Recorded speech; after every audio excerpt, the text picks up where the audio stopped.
কলকাতায় বিসিসিআই এর কর্মসমিতির বৈঠকে দেখা যাবে না এন শ্রীনিবাসনকে। 28শে জুলাই শহরে বসছে এই হাই প্রোফাইল বোর্ডের বৈঠক। বহুদিন পর কলকাতায় বিসিসিআই এর হাই প্রোফাইল বৈঠকে দেখা যাবে না এন শ্রীনিবাসনকে। ঘনিষ্ঠ মহলে শ্রীনি জানিয়েছেন, ক্রিকেটীয় সব বিষয় থেকে তিনি আপাতত ছুটিতে। কিন্তু বোর্ডের অন্দরমহলের খবর, চেন্নাইয়ের বৈঠকে সিদ্ধান্ত হয় তদন্তে ক্লিনচিট না পাওয়া পর্যন্ত বোর্ডের বৈঠক থেকে বিরত রাখা হচ্ছে শ্রীনিকে। বোর্ডের সংবিধানে যাই থাক, পাল্টা চাপের খেলাতেই কলকাতার বৈঠক থেকে দূরে রাখা হয়েছে চেন্নাইয়ের কর্তাকে।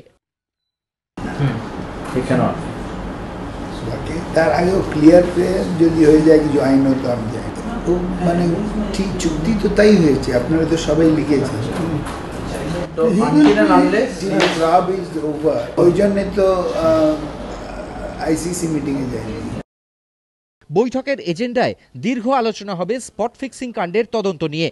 দিল্লি পুলিশের স্পেশাল সেলের কাছে করা রাহুল দ্রাবিড়ের খেদোক্তিকে যথেষ্ট গুরুত্ব দিয়েই বিবেচনা করছে বোর্ড। তদন্তকারী অফিসার রবি সাওয়ানি ইতিমধ্যেই শ্রীশান্তের বয়ান নিয়েছেন।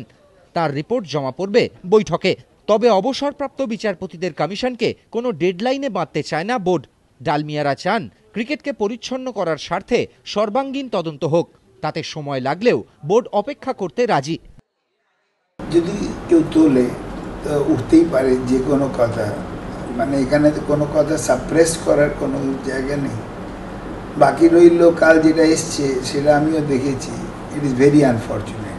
ওই রকম প্লেয়ার, ওই রকম একটা who has spent his better part of the life for cricket, তাকে যদি এরকম একটা ঘটনার জন্য মানে কষ্ট পেতে হয়, তাহলে তার চেয়ে খারাপ তো কিছু নেই।